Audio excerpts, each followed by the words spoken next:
Welcome back to Viking Preparedness. I am Pastor Joe Fox. Got cut a little short on the last one, but I was done saying what I needed to say. We were talking about defensive source nets. I think we've talked about that enough. You can go implement that now. What I want to talk to you about now is outer security from your personal perimeter. And so again, here is our little representation of your neighborhood out in the sticks. And let's say you live here, and this is Pastor Joe Fox's homestead, which it's not, and let's say there are 6 adults, 6 teens and adults living there, so I know that. And then this is the Smith homestead, and they have 4 adults. And this is the Joneses, and they have 5 teenagers, adults and teenagers. And then this is, the X's, and they have 3, and this is the Y's, and they have 4. People in the country typically have more than just a couple, but maybe this is, the Grahams, and that's just an old couple. They have 2. Okay, whatever. You need to start doing this. You need to start learning and perhaps writing it down in something like this. How many able-bodied defenders, scouts, useful people you have in your area? And here's why. And you have to understand it. Right here, if this is where you live, let's say, we're talking about me, but now this is you. That's your homestead. You have 6 people. You have an intersection here. And if you go down your gravel road this way, you have an intersection here. At a minimum, you would probably want to have security, have a roadblock, have something at both of those sites that would keep those, 3 pickup trucks with 15 bad guys on it from just screaming down your road. Now, you would ideally want to have this thing manned 24 hours a day. That takes people. It takes 3 times the people to do something that you think. If you just want 2 guys here, they're going to park a pickup truck across the road, and you're going to have 2 men with rifles or something there guarding that 24 hours a day. It's going to take at least 4 guys. 2, they can't stay up there 24 hours a day. They've got to go home and take care of business. If you're running 8-hour shifts, it's going to take 6 guys just to run a 2-man position. Same thing down here. Let's say you have 2 guys guarding that little point right there. You're going to need an additional 6 people to just man that 2 points. And that's why, those 2 positions, that's why you need to know how many people you have available to do that.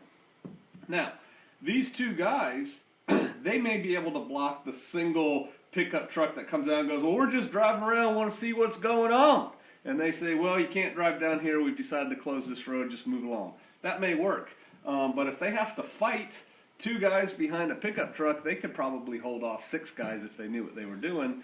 But they're not going to hold off a lot of guys, not for long. And so then you'd have to have some kind of Minuteman system within your community where, when the alarm goes off, when the air siren thing out of a can of compressed air, or the radio or the wire, all communication stuff, maybe talk about later. But when the alert is sounded, people have to muster. You remember the Minutemen in the Revolutionary War? They have to be able to do that, and you have to have a plan, and that has to be rehearsed, and man, that's going to take a while for you to set that up. But right now, just start thinking about numbers. If you wanted to block off this road and this road, you'd need about 12 people to do that. Now, maybe it would be more advantageous for you to block off the dirt road at the gravel road and the dirt road, gravel road interface there. If you do that, you can then get all the homesteads that are out here maybe to help you with that. If you can sell it to them as being in their best interest, that we are going to become a gated community, for lack of a better term. And then you would have more people that you could then use, more people that would be interested in doing that.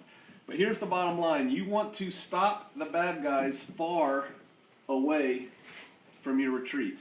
If you could block them here, that would even be better. But guess what? You're not going to be able to block them there. And here's why.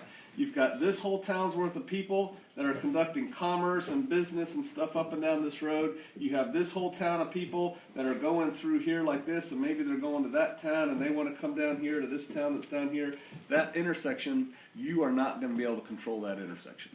All right, so start driving around your area, get some maps, start looking at them, and start figuring out where are the key points that you might want to, if not block, control. You know, who's coming in, who's coming out of your area.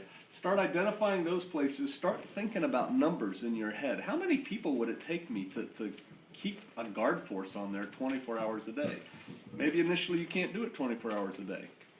Maybe you've learned from your defensive source nets that these attacks from the backwoods bad boys or something, maybe they're happening at 9 o'clock at night. Well, then we don't necessarily have to have our security up until around that time frame. Now I realize that's weak, but I'm just you got to work with what you got.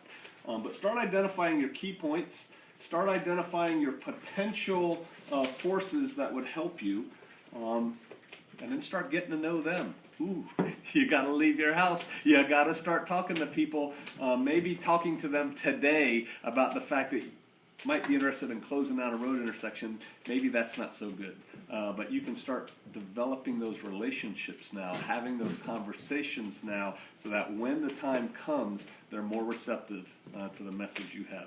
You can start planning now. You can start looking at your resources now, resources being people in this case, and start thinking about how are you going to secure your greater area so that you don't have to fight the bad guys at your mailbox. All right? I'll see you out there.